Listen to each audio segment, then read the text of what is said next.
छोटे,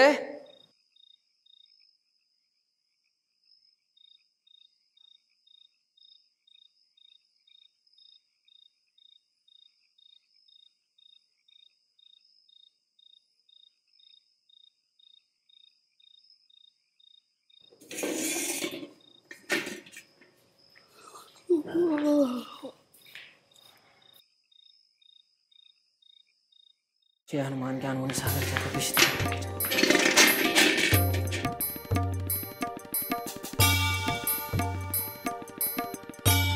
मेरे भाई साहब मुझसे 5 साल बड़े थे, लेकिन केवल 3 दर्जे आगे।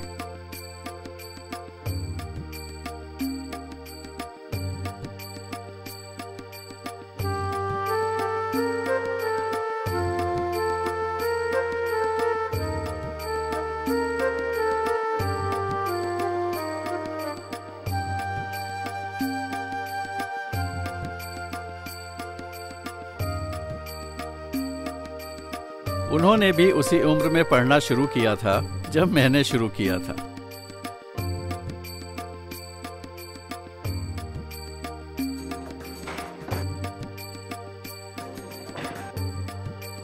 लेकिन तालीम जैसे महत्व के मामले में वो जल्दबाजी से काम लेना पसंद ना करते थे। इस भवन की बुनियाद खूब मजबूत डालना चाहते थे, जिस पर आलीशान महल बन सके। 1 साल का काम 2 साल में करते थे और कभी कभी 3 साल भी लग जाया करते थे। बुनियाद ही पुख्ता ना हो तो मकान पायदार कैसे बने?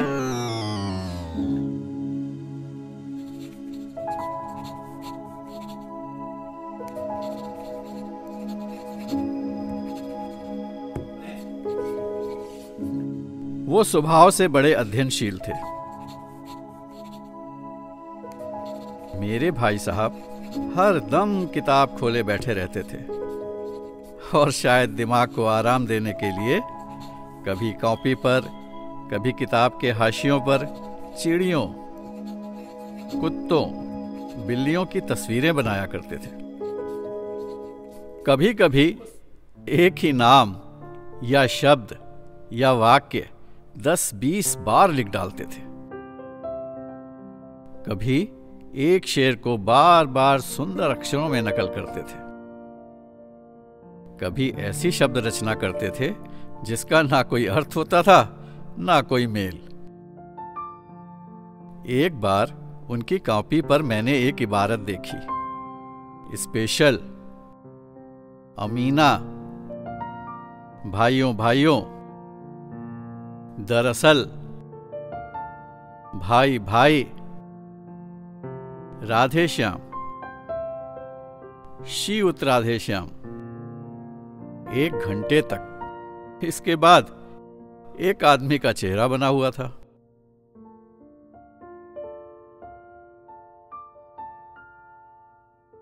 मैंने बहुत कोशिश की कि इस पहेली का कोई मतलब निकालूं, पर असफल रहा। लेकिन उनसे पूछने का साहस ना हुआ। उनकी रचनाओं को समझना मेरे लिए छोटा मुंह और बड़ी बात थी।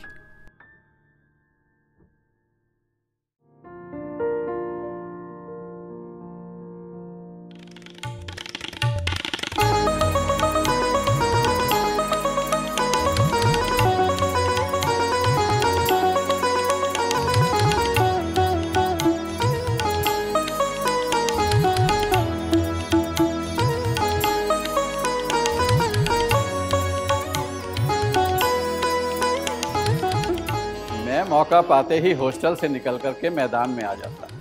कभी कंकड़ियाँ उछालता, कभी कागज की तितलियाँ उड़ाता, और कोई साथी मिल गया तो पूछना ही क्या। कभी फाटक पर चढ़कर उसे आगे पीछे चलाते हुए मोटर कार का आनंद उठा रहे हैं, लेकिन कमरे में आते ही भाई साहब का रौद्र रूप देखकर मेरे प्राण सूख जाते थे। उनका पहला सवाल होता था, कहाँ थे? हमेशा यही सवाल इसी ध्वनि में पूछा जाता था और मेरे पास इसका जवाब सिर्फ मौन था। न जाने मुंह से ये बात क्यों ना निकलती थी कि जरा बाहर खेल रहा था। मेरा मौन कह देता था कि मुझे अपना अपराध स्वीकार है और भाई साहब के पास इसके अलावा और कोई चारा न था कि वो स्नेह और रोष से मिले हुए शब्दों से मेरा सत्कार करें। The lotus and the blooming is इस तरह अंग्रेजी पढ़ोगे तो जिंदगी भर पढ़ते रहोगे और एक हर्फ ना आएगा।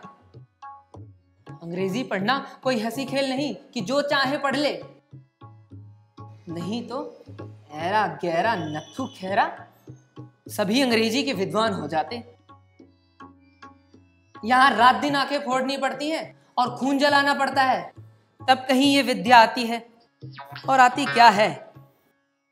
हाँ, कहने को आ भी जाती है। बड़े बड़े विद्वान भी शुद्ध अंग्रेजी नहीं लिख सकते, बोलना तो दूर रहा। और मैं कहता हूं कि तुम कितने घोंगा हो कि मुझे देखकर भी सबक नहीं ले सकते। मैं कितनी मेहनत करता हूं, तुम अपनी आंखों देखते हो, और अगर नहीं देखते तो ये तुम्हारी आंखों का कसूर है, तुम्हारी बुद्धि का कसूर है। इतने मेले तमाशे होते हैं, क्या तुमने मुझे कभी देखने के लिए जाते देखा है? रोज ही क्रिकेट और हॉकी के मैच होते हैं, मैं पास नहीं फटकता, हमेशा पढ़ता हूं। उस पर भी एक एक दर्जे में 2-2, 3-3 साल पढ़ा ही रहता हूं। फिर तुम कैसे आशा कर सकते हो कि यूं खेल कूद में अपना वक्त गवाकर पास हो जाओगे? मुझे तो 2 ही 3 साल लगते हैं। तुम उम्र भर इसी दर्जे में पड़े सड़ते रहोगे।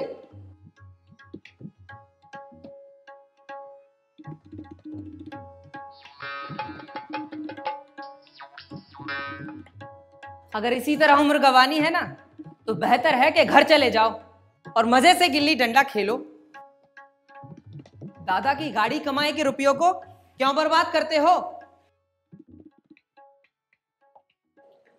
मैं ये लताड़ सुनकर आंसू बहाने लगता।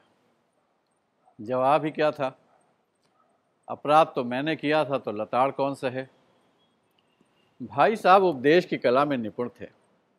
ऐसी ऐसी लगती बातें कहते, ऐसे ऐसे सूक्ति बाण चलाते कि मेरे जिगर के टुकड़े टुकड़े हो जाते और हिम्मत छूट जाती।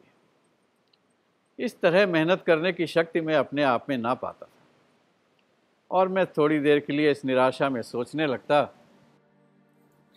जो काम मेरे बूते के बाहर है उसमें हाथ डाल के क्यों मैं अपनी जिंदगी खराब करूं? क्यों ना घर चला जाऊं? मुझे अपना मूर्ख रहना मंजूर है, लेकिन इतनी मेहनत, मेरा तो सर चकरा जाता है।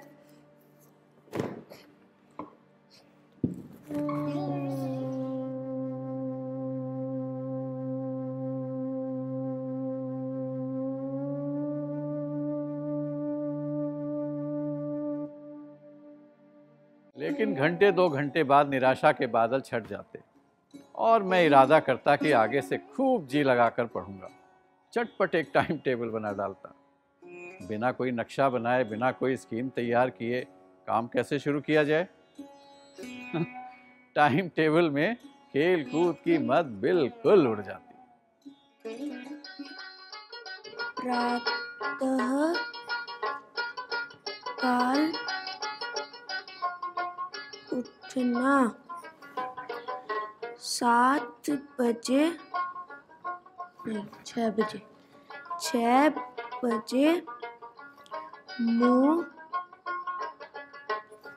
हाथ धो पढ़ने बैठ जाना। 6 से 8 तक अंग्रेजी, 8 से 9 तक हिसाब, 9 से 9:30 तक इतिहास, फिर आधा घंटा आराम। 4 से 5 तक भूगोल, 5 से 6 तक ग्रामर, 6:30 से 7 तक अंग्रेजी कंपोजिशन। और खेलकूद?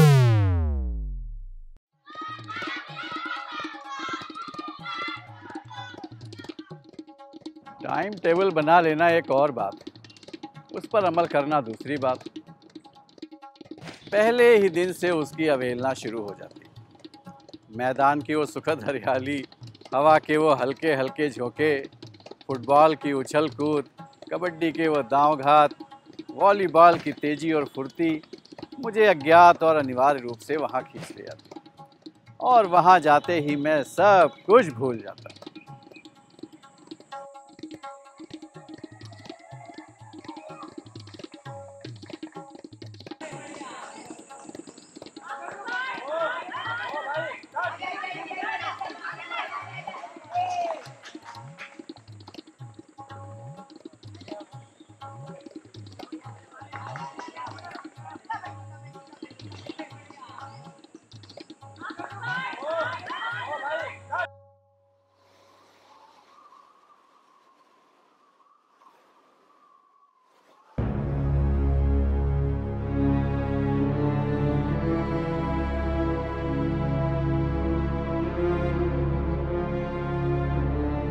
कौन है ये? फेलुनाथ। फेलुनाथ? हाँ, इसका बड़ा भाई। खुद तो हर साल फेल होता है, इसको डांटता रहता है, पढ़ो पढ़ो पढ़ो, पढ़ते रहो। फेलुनाथ? मैं तो समझा उसका नाम था। इतना बढ़िया खेल चल रहा था, सारा मजा खराब करा दिया। फिर सालाना इम्तिहान हुआ। छात्रों, आपका इस वर्ष का परीक्षा फल आ गया है। मैं एक एक करके नाम बोलता हूँ। अब्दुल्ला, आप द्वितीय श्रेणी में पास हो गए।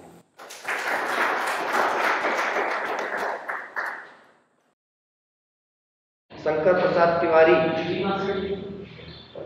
बेटा आप इस वर्ष फेल हो गए, आपको मेहनत। गोपाल चंद मिश्रा, बेटा आप पास हो गए। ईश्वरीय चंद पांडे, जी मास्टर जी। इस वर्ष भी आप अव्वल आए।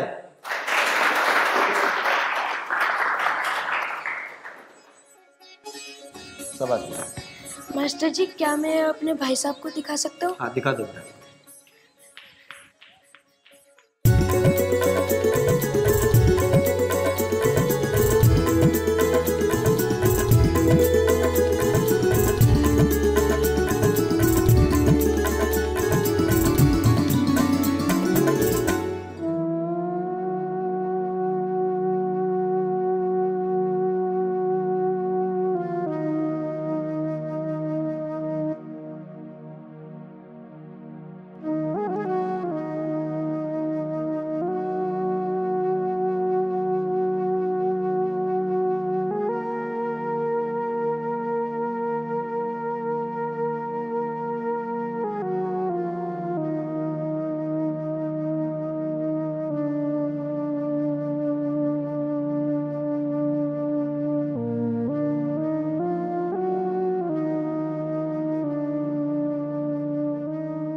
सालाना इम्तिहान हो गए, नतीजा क्या रहा?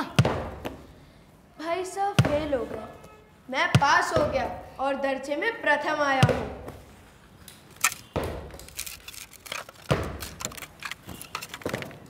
अब तो तुम्हारे और उनके बीच सिर्फ 2 साल का ही अंतर रह गया होगा।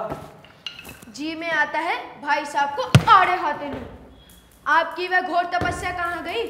मुझे देखिए, मजे से खेलता भी रहा और दर्जे में अव्वल भी हूँ। अगर उन्होंने फिर मेरी फजीहत की तो मैं साफ कह दूंगा, आपने अपना खून जला के कौन सा तीर मार लिया। मैं तो मजे से खेलता कूदता दर्जे में अव्वल आ गया। अरे वाह यार बहुत अच्छा हाथ में ले लिया, हाथ में ले लिया।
जवान से हेकड़ी जताने का साहस ना होने पर भी मेरे रंग ढंग से साफ जाहिर होता था कि भाई साहब का वो आतंक अब मुझ पर नहीं है।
अब तू आयो है, छोटा ना आयो, खेलने गया होगा। भाई साहब ने इसे भांप लिया। उनकी सहज बुद्धि बड़ी तीव्र थी।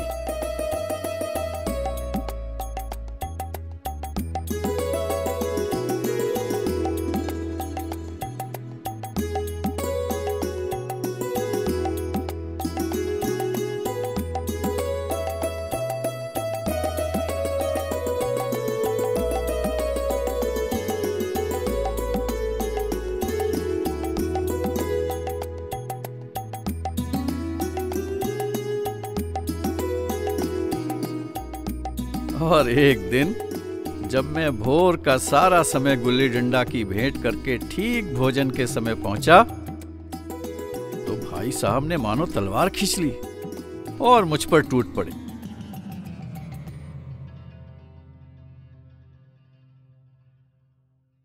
देखता हूं इस साल पास हो गए और दर्जे में अव्वल आ गए तो तुम्हें दिमाग हो गया। मगर भाईजान, घमंड तो बड़े बड़ों का नहीं रहा। तुम्हारी क्या हस्ती है? इतिहास में रावण का हाल तो पढ़ा ही होगा। उसके चरित्र से तुमने कौन सा उपदेश लिया? आदमी जो कुकर्म चाहे करे पर अभिमान ना करे, इतराए नहीं।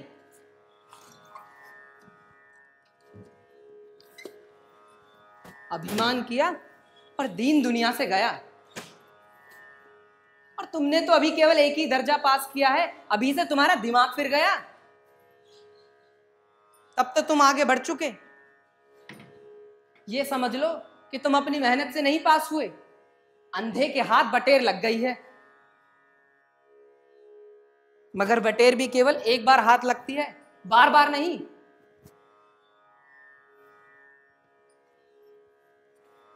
मेरे दर्जे में आओगे ना तो दांतों पसीना आ जाएगा जब एलजेब्रा और ज्योमेट्री के लोहे के चने चबाने पड़ेंगे। इंग्लिस्तान का इतिहास पढ़ना पड़ेगा। बादशाहों के नाम याद रखना आसान नहीं। 8 हेनरी हो गुजरे हैं। कौन सा कांड किस हेनरी के समय में हुआ, क्या ये याद कर लेना आसान समझते हो? हेनरी 7वें की जगह हेनरी 8वां लिखा तो सारे नंबर गायब, सफा चट। हो किस ख्याल में तुम? दर्जनों तो जेम्स हुए हैं, दर्जनों विलियम, कौड़ियों चार्ल्स। दिमाग चक्कर खाने लगता है, आंधी रोग हो जाता है।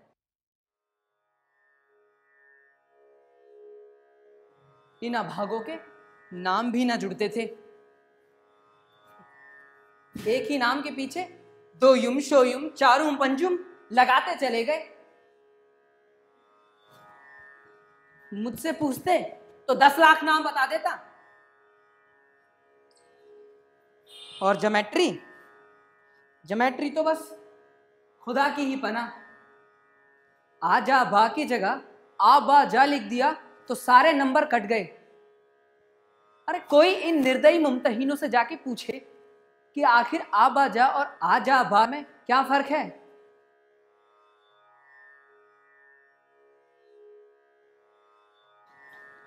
दाल भात रोटी खाई या भात दाल रोटी खाई, इनमें क्या रखा है? मगर इन परीक्षकों को क्या परवाह। वो तो वही देखते हैं जो पुस्तक में लिखा है और चाहते हैं कि लड़के अक्षर अक्षर रट डालें।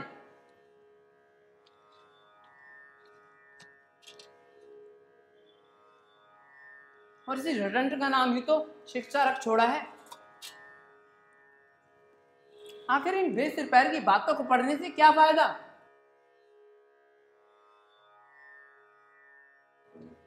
इस रेखा पर यह लंब गिरा दो तो आधार लंब से दुगना होगा।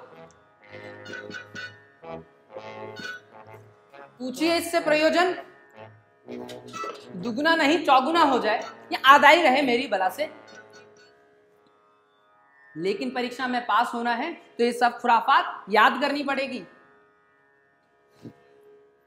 कह दिया कि समय की पाबंदी पर एक निबंध लिखो जो 4 पन्नों से कम ना हो।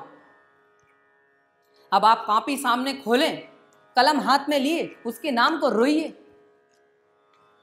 अरे कौन नहीं जानता कि समय की पाबंदी बहुत अच्छी बात है। इससे आदमी के जीवन में संयम आता है, दूसरों का उस पर स्नेह होने लगता है, उसके कारोबार में भी उन्नति होती है।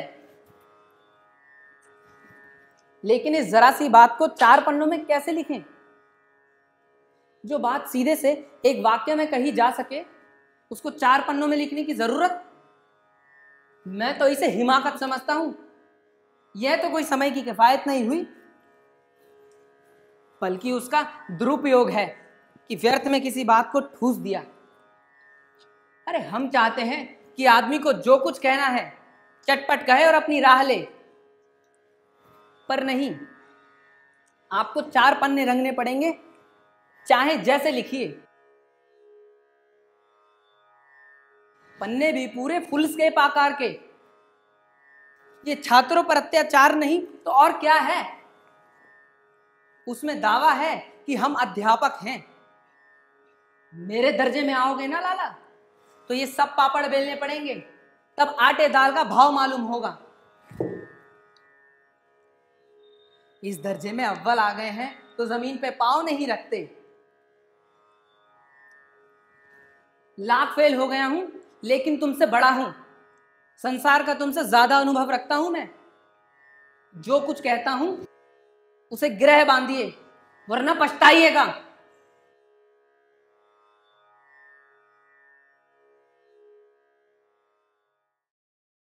जब पास होने पर यह तिरस्कार हो रहा है तो फेल हो जाने पर तो शायद प्राण ही ले लिए जाए।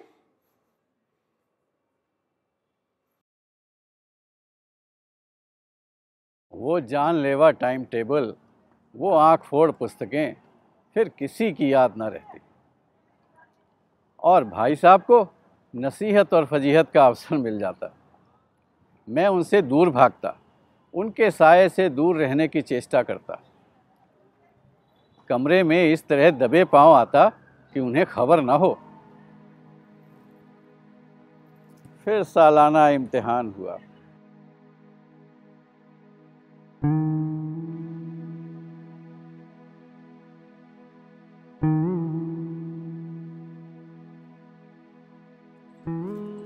क्या हुआ?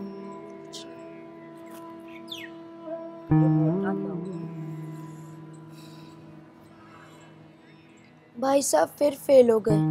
मैंने इतनी मेहनत नहीं की थी, पर ना जाने कैसे दर्जे में अव्वल आ गया। मुझे खुद अचरज हुआ। भाई साहब ने प्राणांतक परिश्रम किया था।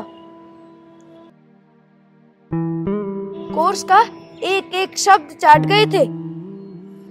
जब नतीजा सुनाया गया तो वे रो पड़े और मैं भी रोने लगा। अपने पास होने वाली खुशी भी आधी हो गई।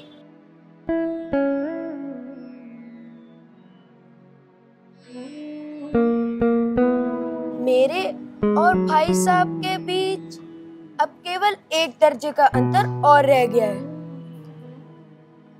कहीं वे एक साल और फेल हो जाएं, तो मैं उनके बराबर हो जाऊं। फिर वे किस आधार पे मेरी फजीहत कर सकेंगे? आखिर वे तुझे तेरे हित के विचार से ही तो डांटते हैं। तुझे उस वक्त बुरा लगता है, मगर ये शायद उनके उपदेशों का ही असर है कि तू धनाधन पास होता जाता है, और वो भी इतने अच्छे नंबरों से। मैं तो पास हो ही जाऊंगा, पढ़ूं या ना पढ़ूं। मेरी तकदीर बलवान है। हाँ बच्चों, एक बार फिर से 9 का पहाड़ा पढ़ेंगे, ठीक है? जी मास्टर। 9 एकम 9 दूनी 9 त्री 9 त्री 9 चौके 9 पंजे 9 छाके।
हमरा भयाना अब तक गोना हमरा निकाला गे ना हमरा।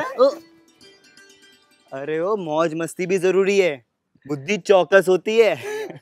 अरे पढ़ पढ़ कर दिमाग चट्टान की तरह सख्त हो गया है। सीना कभी कभी थोड़ा नरम कर लिया कर। चला जा, बहुत मारो न चलिया है। अरे ये नहीं सुधरेगा। अबे पढ़कर भी फेल ही होना है, काहे इतनी मगजमारी करता है बे?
इन बाजारी लौंडों के साथ ठेले के कनकौओं के लिए दौड़ते तुम्हें शर्म नहीं आती?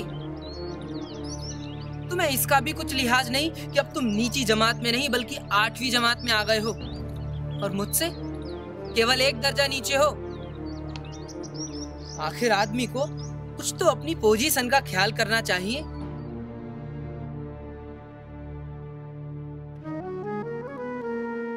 तुम अपने दिल में समझते होंगे कि मैं भाई साहब से महज 1 दर्जा नीचे हूं और अब भाई साहब को मुझे कुछ कहने का हक नहीं, तो ये तुम्हारी गलती है। मैं तुमसे 5 साल बड़ा हूं और चाहे आज तुम मेरी ही जमात में क्यों ना आ जाओ। और परीक्षकों का यही हाल है तो निस्संदेह अगले साल तुम मेरे समकक्ष हो जाओगे और शायद 1 साल बाद तुम मुझसे आगे भी निकल जाओ। मेरे देखते तुम बेराह नहीं चल पाओगे। अगर तुम यूं ना मानो तो मैं इसका प्रयोग भी कर सकता हूं।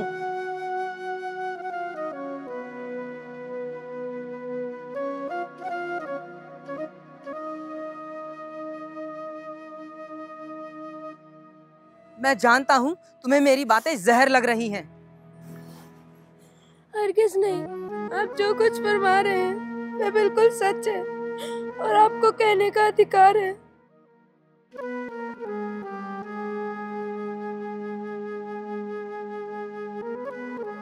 मैं तुम्हें कनकौए उड़ाने को मना नहीं करता, मेरा भी जी ललचाता है, लेकिन क्या करूं? खुद बेराह चलूं तो तुम्हारी रक्षा कैसे करूंगा? आखिर ये कर्तव्य भी तो मेरे ही सिर पर है।